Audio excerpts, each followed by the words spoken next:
কাউন্সিলরের স্বামীর দাদাগিরি।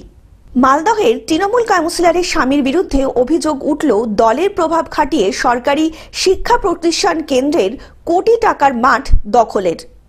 ওটা অ্যাকচুয়ালি পুলিশ ডিপার্টমেন্টের নামে ছিল, কিন্তু গভর্নমেন্ট ওটা 1964 একটা অর্ডারে গভর্নমেন্ট বলেছিল যে এটা আমরা ব্যবহার করতে পারি।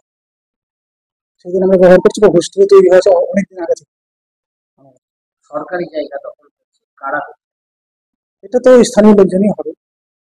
ইটের প্রাচীর এবং লোহার ব্যারিকেড দিয়ে রাতারাতি মাঠের বেশ কিছু অংশ দখলের অভিযোগ। অন্যদিকে স্থানীয় লোকজনেরা জানিয়েছেন এইভাবে সরকারি জায়গা দখল করা যায় না। ইতিমধ্যে কাউন্সিলরকে বিষয়টি সম্বন্ধে বলা হয়েছে এবং অনুরোধ পর্যন্ত করা হয়েছে প্রয়োজনীয় ব্যবস্থা নিতে। ডিটি কলেজের জায়গা 3 নম্বর ওয়ার্ডে মালাঞ্চপল্লীতে আছে, বিরাট জায়গা। সেই জায়গা অবৈধভাবে জোর করে সেখানকার স্থানীয় কাউন্সিলর ঘিরে নিচ্ছে এবং আধিকারিককে যখন জিজ্ঞাসা করেছি আমরা, তখন সে বলেছে যে সরকারি জায়গা এইভাবে দখল করা যায় না এবং আমি কোনো অনুমতিও দিই। অন্যদিকে তৃণমূল কাউন্সিলরের স্বামীকে হুঁশিয়ারি বার্তা দিয়ে সরকারি শিক্ষক প্রতিষ্ঠান কেন্দ্র তথা মালদা গভর্নমেন্ট টিচার্স ট্রেনিং কলেজের অফিসার ইনচার্জ কার্তিক চন্দ্র সরকার।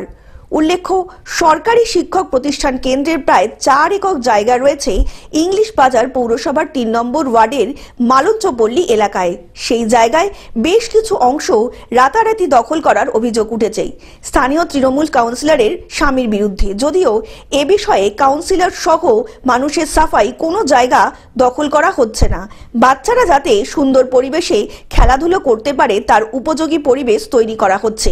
আর আমি এইখানে আপনার অন ক্যামেরায় আমি বলছি, আমার কোনো এলাকাবাসী এই জায়গা নিয়ে একটা কোনো কথা বলবে না, কারণ ওই জায়গা নিয়ে প্রচুর মানুষ ভুক্তভোগী।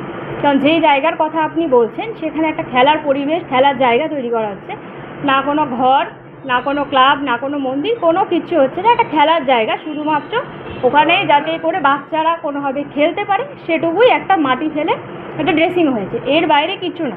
এখানে দখলের কোনো ব্যাপার নেই, কারণ জায়গাটি অপরিচ্ছন্ন অবস্থায় পড়েছিল। পরিচ্ছন্ন করার জন্যই এমন পদক্ষেপ গ্রহণ করা হয়েছে বলে জানানো হয়েছে। আমি যেটুকু জানি জায়গাটার একদম নোংরা পরিবেশ ছিল, সাপ আর যত বাড়িতে রাবিশ টাবিশকে ওখানে ফেলত। তো ওইখানকার যারা লোকাল ছেলে, ছোট ছোট ছেলেরা ওটা পরিষ্কার করে খেলা উপযোগী করে, ওটা ঘেরাও করে বা দখল করা না। মালদা থেকে অভিষেক দাসের রিপোর্ট, গ্লোব নিউজ। এখন থেকে গ্লোব টিভি দেখুন আপনার স্মার্টফোনেও। গুগল প্লে স্টোর অথবা অ্যাপল স্টোর থেকে ডাউনলোড করুন গ্লোব টিভি লাইভ অ্যাপ। এছাড়া জিও টিভি অ্যাপ থেকে দেখুন গ্লোব টিভি লাইভ।